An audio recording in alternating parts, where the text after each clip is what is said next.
seja mais profundo. Amém? Aleluia! Você possa experimentar coisas cada dia novas no Senhor. Amém? Abra sua Bíblia comigo, por favor. Em 1 Coríntios 10, 23 e 24.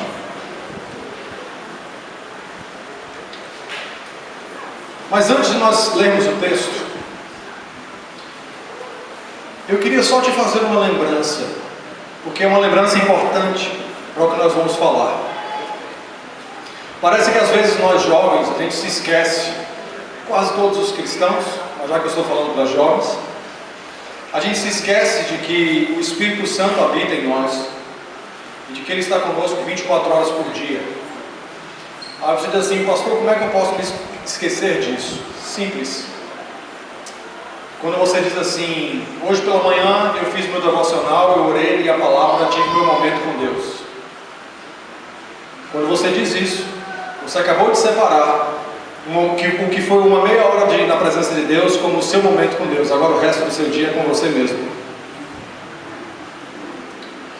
Aquele momento que nós temos diariamente é apenas um momento dedicado exclusivamente a estarmos com o Senhor, na leitura da palavra, na oração, na adoração, no nosso quarto.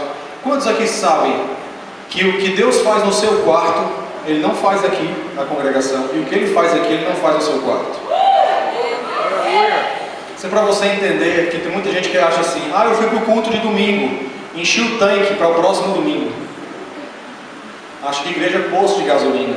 Cuidado, a gasolina está caro pra caramba.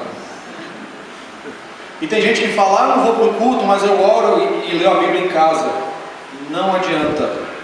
O que Deus faz no coletivo, Ele não faz no indivíduo, e o que Ele faz no indivíduo, Ele não faz no coletivo. Nós precisamos ter um relacionamento com Deus, com indivíduos, mas precisamos viver em família e em comunidade, porque há maneiras que o Espírito Santo se move aqui. Então, quando você perde um culto, você perdeu muito. E quando você deixou de orar em casa, você também perdeu muito. Estão me entendendo? Aleluia! Isso é só uma introdução. Só algo para você começar. Mas eu queria te lembrar de que o Espírito Santo está em você 24 horas por dia. Talvez a maioria conheça, nós cantamos aqui algumas músicas, Em Tua Luz, Canção do Apocalipse, são da igreja chamada Bethel, nos Estados Unidos. O pastor Bill Johnson, pastor dessa igreja, ele usou um exemplo uma vez numa ministração que eu gostei muito e eu queria contar isso para vocês também. A Bíblia, quando se lembra que a Bíblia compara o Espírito Santo a uma pomba? Você lembra disso? Amém. Alguém aqui já viu uma pessoa com uma pomba de estimação? Já passou pela rua e viu um cara com uma pomba no ombro? Já passou? E como é que ele conseguia fazer isso? Andava devagar ou ele andava normal, tranquilo, e a pomba no ombro? Conseguia?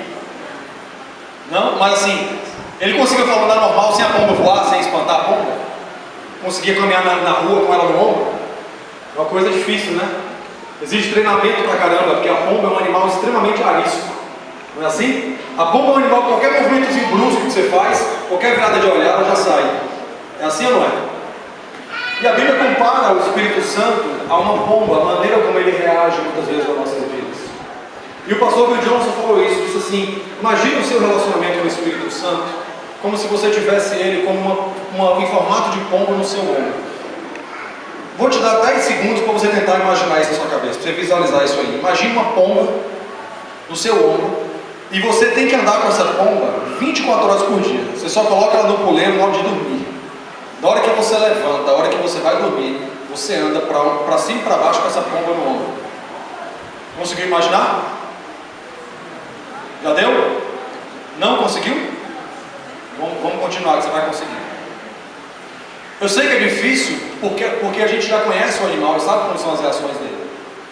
Mas como a palavra compara o Espírito Santo a uma pomba, então a gente precisa fazer esse entendimento em relação ao nosso relacionamento com ele. O Espírito Santo tem que ser aquela pomba no seu ombro. Se você tivesse uma pomba no seu ombro, a sua pomba de estimação, e você tivesse que levantar, aí você deixa ela ali quietinha enquanto você toma seu banho, aí você sai, aí você veste sua roupa, coloca ela no ombro e sai para a rua. Você vai pegar o ônibus, só que quando você está chegando no ponto, a um quarteirão de distância, o ônibus passa.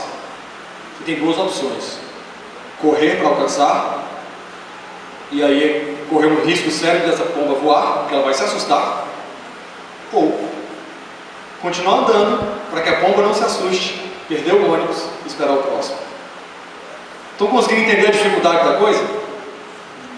Você teria que viver 24 horas da sua vida fazendo cada movimento, e você teria cuidado em conversar com um amigo seu, porque se você falasse um pouquinho mais alto, talvez você assustasse a pomba. Você teria cuidado com qualquer reação brusca, em sair correndo para poder alcançar um ônibus. Tudo que você fizesse, você teria que fazer pensando em como essa pomba reagiria. Estão me acompanhando?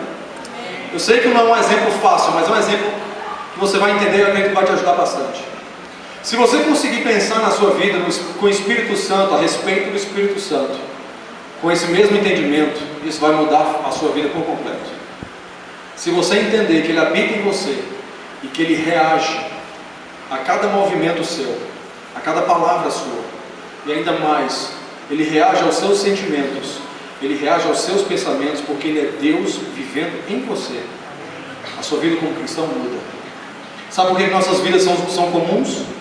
Porque quando fazemos devocional, esse é o único momento que nós dedicamos a Deus. Nós achamos que o Espírito Santo veio ali, se manifestou, foi embora, e agora eu vou trabalhar, agora eu vou para a escola, agora eu vou para a faculdade. O Espírito Santo ficou lá no meu quarto, ou ele de repente foi atender outra pessoa. É isso que faz com que a nossa vida como cristão seja tão rasa e tão simples. Estão conseguindo me compreender até aqui? Amém. Precisamos ter uma consciência plena de que o Espírito Santo habita em nós e de que Ele reage a tudo que nós fazemos e reage como uma pomba.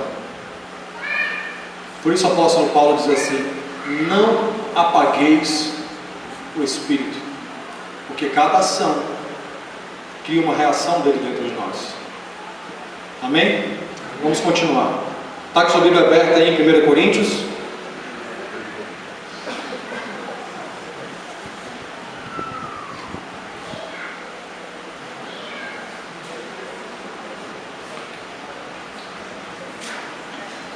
Deixa eu só abrir aqui.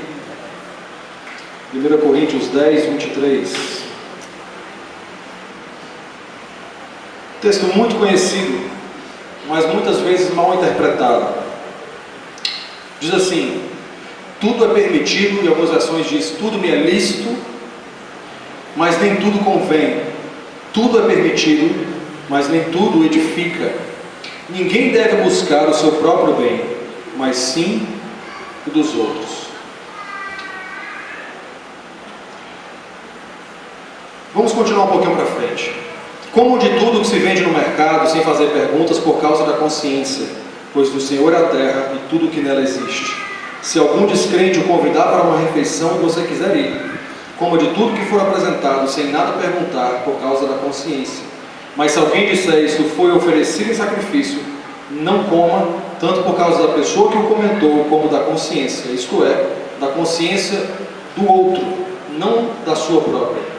Pois por que minha liberdade deve ser julgada pela consciência dos outros, se participo da refeição com ação de graças?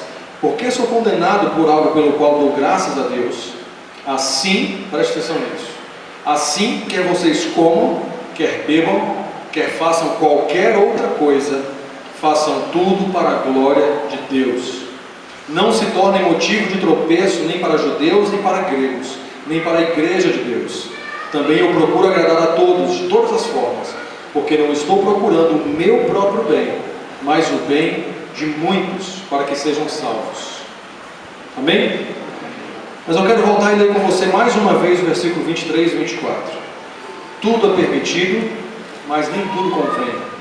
Tudo é permitido, mas nem tudo edifica. Ninguém deve buscar o seu próprio bem, mas sim o dos outros. Tem uma versão, não sei se alguém tem essa Bíblia, ou se já teve a oportunidade de ler, uma versão chamada A Mensagem. Alguém conhece?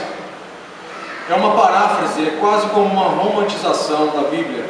É uma linguagem mais fácil, mais simples, que o pastor americano criou para que facilitasse o ensino para recém-convertidos. Mas muitas vezes é uma linguagem muito boa, apesar de eu não aconselhar como única versão para que se use para estudo. Mas é uma versão muito interessante.